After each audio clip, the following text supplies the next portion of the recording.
Hi, welcome to the channel. So today I'm finishing my reaction to Danger TV's Philippine Marine Force Recon Special Forces. Let's get to it. Close quarter combat is a vital part of recon operations, especially in the southern islands of Mindanao, which has been plagued by Islamic insurgency and terrorism for decades. I think that's where the Battle of Marawi was. Thousands of well-armed fighters continue a campaign of guerrilla warfare against the state.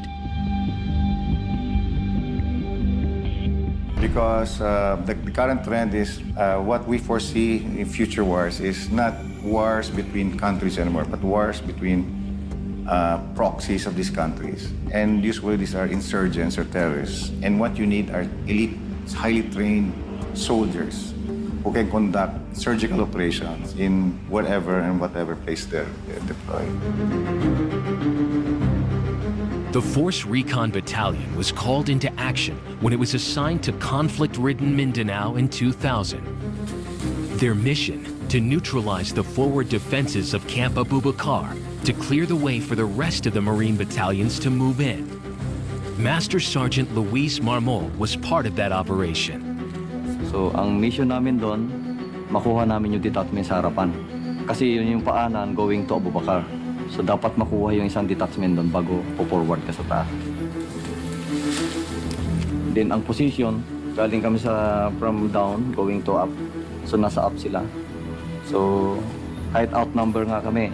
So, tinugunan lang namin yung mission na binigay sa amin. Using classified tactical maneuvers, they reached their objective. But 3 of his comrades died in battle. For the 90 men and women hoping to join the prestigious ranks of the Force Recon, they're now entering Phase 2 of their airborne course. Here, they must face the dreaded Tower of Hell, where they will be tested on exiting and malfunction drills, while speeding down a zip line over 100 meters. Baba lang yan. Bigyan nyo na lahat yung ano nyo dyan. Karapat-dapat para ma-check out kayo. It's the first time they will find out if they really have what it takes to be airborne. One small step into thin air takes a huge amount of courage. If vertigo kicks in, they will fail the course. Instruction doon sa taas. Yung riser nasa likod dyan. Huwag kayong papayag na yung riser nasa harapan nyo. Dahil pagtalon nyo, tatama yan sa mukha nyo. The feeling, halos lahat kami na-excite actually. Kasi ito yung masasabi naming last phase ng training namin before the final jump. I wonder what those stickers are on their helmets. If you know, please drop it in the comments.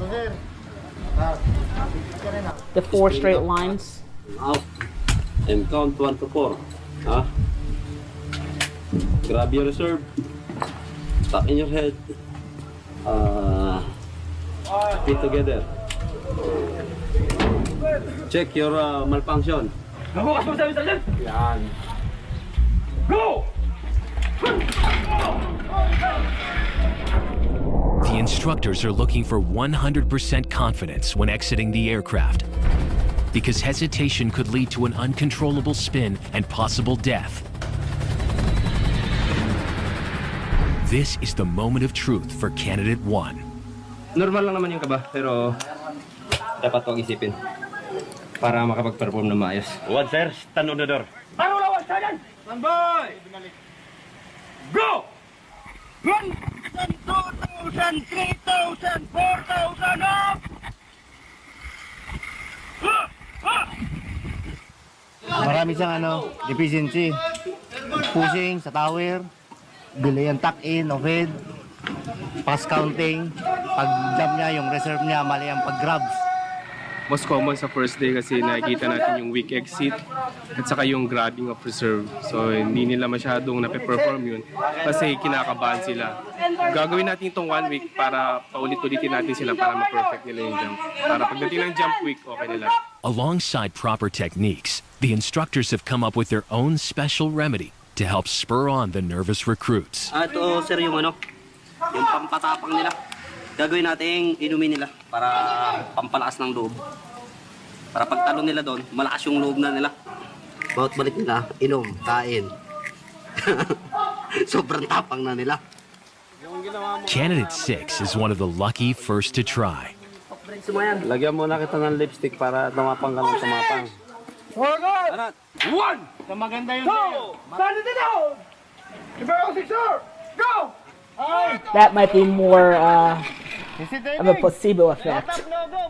But if it works, then hey. At the end of the zip line, a rope stops the recruits from hitting the trees. Next up is female recruit 22, one of the 7 women trying to make the grade.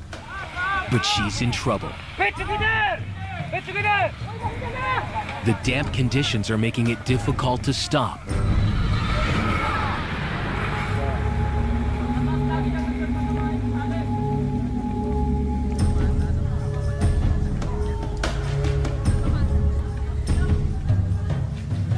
Okay? Natamaan ng lubid ng pagbaba ko gano'n. Kaya medyo hindi ako makahinga na. Konting sapa na. Dito mismo sa may... Fear is still stopping many from perfecting their exits. They have 7 days to get it right or they miss the jump of their lives and the chance to be part of one of the most elite special ops teams in the country. From airborne operations to sea and jungle warfare, these men of the Force Recon are the first amongst equals. Of the 9,000 Marines today, only 300 have earned the right to wear this badge of honor. But they only get there if they successfully pass some of the toughest training in the Philippine Armed Forces. When forward observers need to be sent far behind enemy lines, the Force Recon Battalion send their 8-man teams. But they don't go alone. They're joined by a deadly team of Marine Scout snipers. Sinusuportahan din nila yung mga operating units sa putok. Pinuputokan nila yung kalaban na merong kinukuberan nila yung nag-assault. The Marine Scout snipers are masters of camouflage and marksmanship, living up to their motto, one shot, one kill. Ang isang sundalo pag marunong bumaril, unang-una makakalis ka sa dami ng bala na ipinuputok. Once na pumutok pa, alam mong may tatamaan ka. To pass the final stage of sniper training, they must put their own lives on the line. This is the confidence firing test. A mistake in this live fire exercise doesn't just mean failing the course. It could mean instant death for their comrade in arms. Normal na yan sa isang tao, may nervous na lang. Pero dapat i-overcome yung nervous na yan. It's designed to replicate the psychological pressure of a real operation. Unang-una, mama, siyempre, tiwala ako sa sarili ko na kaya kong barilin yung lobo. Tsaka tiwala din ako dun sa kabady ko na kaya niyang tumayo sa harap. Kasi alam ko yung kakayahan ng kabady ko, alam ng kabady ko yung kakayahan ko. Aim small, miss small. Kaya yung tiwala, nasa amin. 50% of sniper trainees fail this sharpshooting course. So I wonder how many students have actually been killed or injured doing this exercise. But in the US military, we would never do this. If you want to watch a similar but more intense exercise by Russian Special Forces, I will go ahead and link a video either down below or as an end screen. Either by not making the grade or backing out on this final confidence test. The members of the airborne class are in week 4, the towering phase. This stage is key in perfecting the proper exiting procedure from an aircraft. Each day, the challenge of carrying more gear has been added. Tinatalian ito para sa quick release. Kung halimbawa may combat jump, ito na yung mga dala-dala niya. I-release niya bago sa mag-land kasi hindi siya maka-perform ng PLA pag hindi niya ito na-release. Today, the jump has to be made wearing full combat gear, all 15 kilograms, and carrying a weapon. Ali, ito yung last day ng towering ng mga estudyante.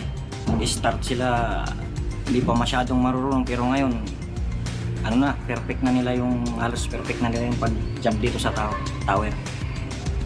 Katapos nito, ma-check out sila lahat. Proceed tayo sa ano, yung actual jump na.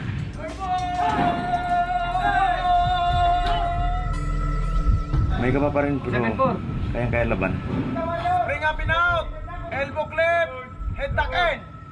Oh, Sergeant! 1,000! 2,000! Feet together. Kaya dapat ma-qualify nila yung lahat na rifle o pack na same pa rin yung ginagawa nila doon sa ground. Yung proper grabbing of reserve.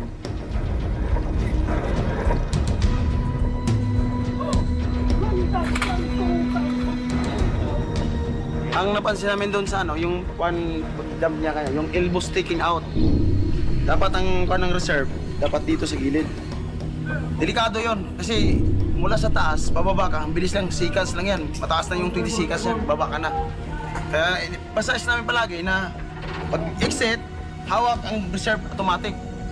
Traveling at over 35 kilometers an hour, there isn't much time to think. Everything has to be done by instinct, or there won't be enough time to pull your reserve and save your life. Proper gun, grabbing reserve, ha? Oh, Sergeant! Yakyat! O, si Binuan! Muscle memory. That's why it's important. Yun sa kanya ngayon, kasi rifle siya, yung hindi niya tanggal yung ano, yung kuha ng baril, yung tali.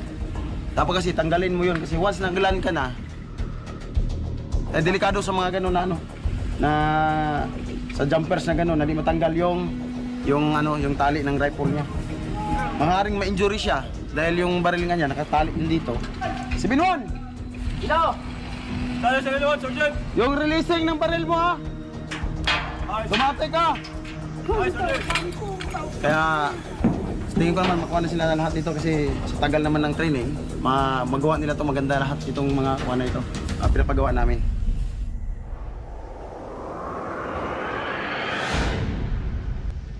It is the last day before the jump, and the airborne class is putting in some last-minute practice. Day by day, mahirap sa awa po ng Diyos na naipasan naman po namin lahat.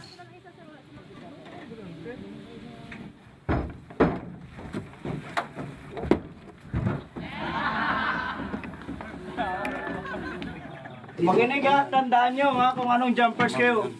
Makinig! Porto, tandaan nyo kung anong jumpers kayo ha. Back lagi yung 5.0 performance. Ngayon, check body position and count. Check canopy and gain canopy control ha.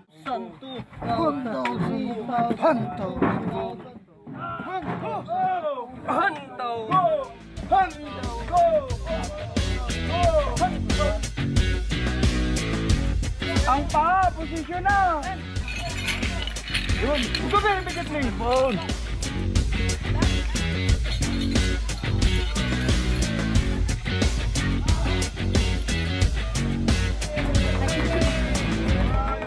As they contemplate the final hours before their last test, the recruits share some lighter moments. It's key in strengthening the ties of brotherhood amongst Marines. Itong airborne training ng Marines ay napakahirap. Pero at the end of the day, pagkatapos ng training, so sama-sama kami sa barracks, nakakapag-usap-usap kami. So kahit pa paano, nawawala yung pagod, yung hirap. So para lang po kami isang pamilya dito na nagkakatuwaan. Last night, we jumped the night before. We gotta jump tonight as we never jumped before. Depending on these bonds is how small elite teams overcome enemy forces. It is a matter of life and death. Because behind enemy lines, the only thing they can depend on is each other. The recruits may have conquered their fear of the tower, but things are about to get tougher. All their weeks of training will be put to the test, and this time, if they make the same mistakes, they could pay the ultimate price. In the Philippines, an elite force was formed to counter the nation's communist and Islamist insurgencies. They are the Marine Force Recon Battalion, who are ready to take action at any moment on land, sea, and air. The day they have all been training for has arrived. It is Jump Week. Today, it is fly or fail. The recruits will have to exit from an aircraft at 1,500 feet and land safely a total of 5 times in order to earn their silver wings. Kung naririnig mo ako, advice ni CD mag-early ng 2 seconds from go pan and side over. Roger, Roger. Tango Yankee, monitor. They will be jumping out of a Bell UH-1 helicopter. This aircraft is used to drop troops into remote areas for an assault, taking the enemy by surprise.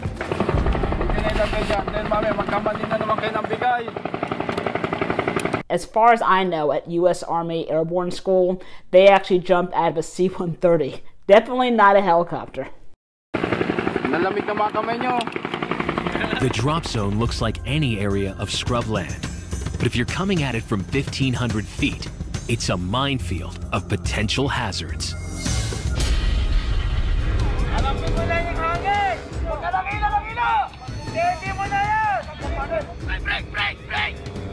Despite 5 weeks of training, their first jump from the aircraft is exposing all of their mistakes. Nung ako yung pang-fifth jump, sumabit ako sa pang-apat na static line pero naibaway ko agad. Kasi first jump ko, hindi ako gumawa ng tama. Sinubukan kong itayo yung itong parachute na MC1. Talagang nakakon yung pa ako. Talagang napilayan ako dahil hindi ako gumawa ng tama. Who is that kid?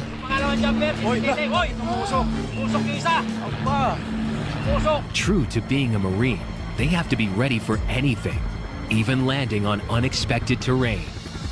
Sino yung sumabit? Iwan ko, sir. Di ko alam. May sumabit sa atin, sir. 4 na tayo. Talaga si Tolentino. Ha? Nag-isipit na naman. Si ano niya, 5-1. Nag-anong kasi. Gumalulo, kaya ako na-late. Humawak siya sa ano. Hesitate siya. Oh, sir. Humawak. So nag-hesitate si 5-1 kaya lalo ka na-delay. Nag-face the green ako, lalo doon pala sa bubong na ako papunta. Sige, kasi wala ka ng time na para mag-maneuver pa eh. Ayun, mga ganong landing, hindi na maiwasan yan. But then, piniprepare nga natin yung mga estudyante natin para sa mga ganong senaryo, so mga ganong sitwasyon. Anyway, na-train sila para doon. Despite the unconventional landing, Recruit 34 passes and moves on to his next jump.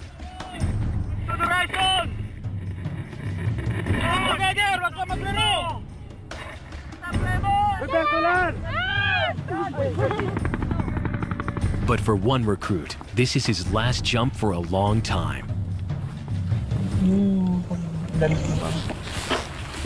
Pagland ko tatas yung pa ako magperuan. Pagpilot ko wala nang bumigay kagad yung pa ako. His right leg is broken, and it will be another 2 years before it's strong enough for him to jump again.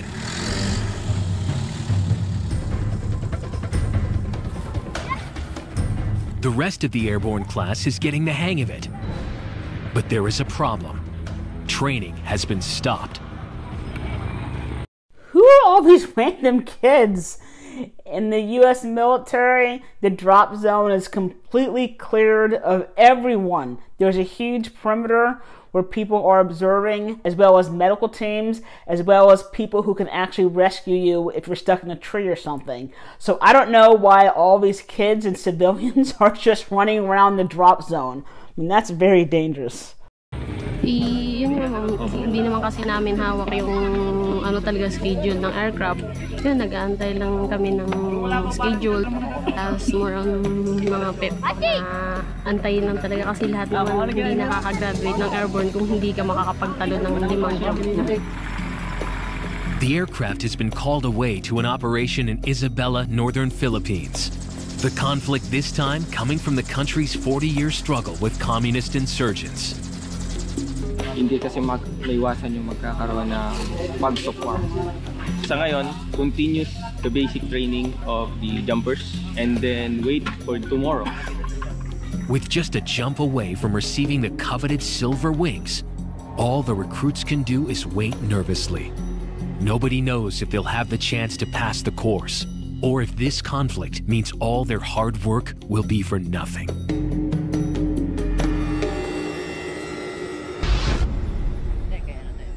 It is the final week of the airborne course. After days of waiting, the recruits finally have a chance to complete the 5 jumps to earn their wings. Okay, next stick. Sino pa hindi naka-first jumper dyan? Oh, pasok dito. Meron na po, ma'am, na 4 jumps. Yung actually 51 jumpers. Then yung naka 3 jumps pa lang, ma'am, 38. Just as the first team jump, strong winds halt the training. This weather is the most dangerous time for jumping. And one recruit is missing. Meron po sila palayo doon sa kanina. Kasama siguro namin gawa ng malakas na talaga yung hangin. Tapos doon na, liberal sila doon. Kanya na balance masyado yung ano niya. Napaniobra yung parachute niya kaya lumayo talaga siya ng gusto. Malakas sa hangin sa taas eh. Daming lakas. Tapos magaan pa siya. Wala, papadpadala siya doon sa... Pero okay naman yun. Sa sunog yung umusok. The wind has caught recruit 1. It's a small injury, but with the strong wind, it could have been much worse. Finally, a break in the weather. Recruits 52, 6, and the rest of their group are on their final jump.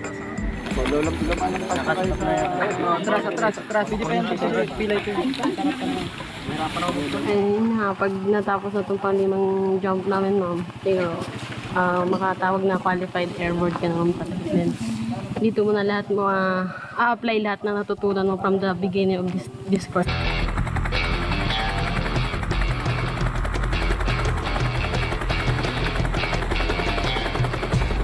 U.S. Army calls the instructors jump masters. So what do the Philippine Marines actually call those guys? But hey, if you are enjoying my reaction so far, then please go ahead and smash that like button.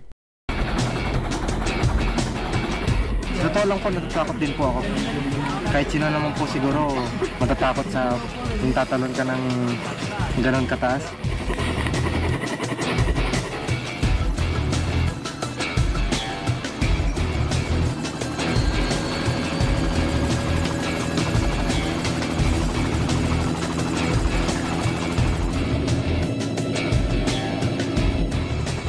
Lahat naman tayong tao may kaba pero nalalabanan siya. Tapos yun nga, tiwala lang talaga sa sarili. Sa side mo, ma'am, buo yung loob mo, ma'am, kasi tatalon mo. Pagdating sa taas, ma'am, kami na yung hawak ng buhay namin, kasi lupa na yung babagsakan na yun. Gagawin ko lahat para matagal din. This is the moment they've all been working towards, their 5th and final jump. The one that will finally earn them their silver wings.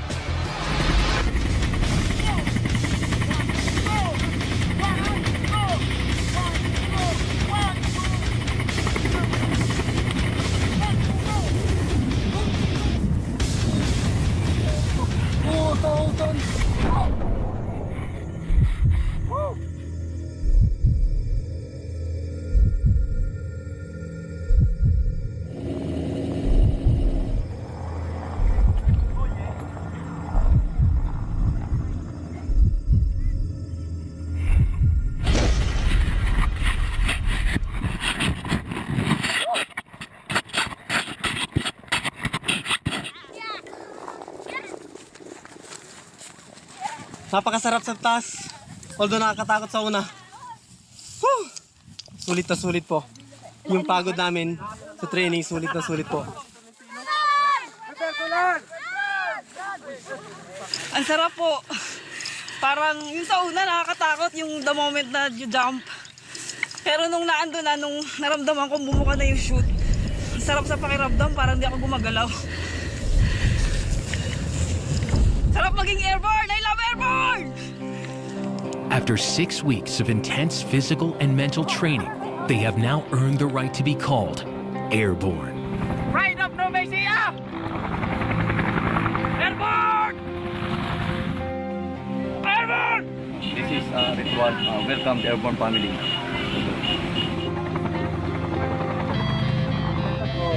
Dahil Marine ka, kahit anong hirap patay. Pero pag natapos mo siya, napakasaya. Pagkaan sa pag-aaral. Oh, pen. Ow. Itong badge ng Marine Corps, simbolo ito ng Philippines, red, blue. Alika, 3-5. Oh. Masarap kasi subukan mo nang dumulon sa totoong real na aircraft. Para kang anghel na lumulutang sa lapaap. So before I talk about the video, I just want to point out that this is going to be the Philippine Scout Rangers video. This is going to be the Battle of Maury. And right here is the crazy Russian Special Forces live ammo training. I really did enjoy the video. I think they did a good job. However, I think this video really should have been called the Philippine Marine Airborne School, because 90% of the video was just on the airborne training. I was kind of hoping that they would show more like they did with the Philippine Scout Rangers. I mean, we really got a first-hand look on just how intense their training is. But my respect goes out to all these Marines that even attempted this course, and thank you for watching.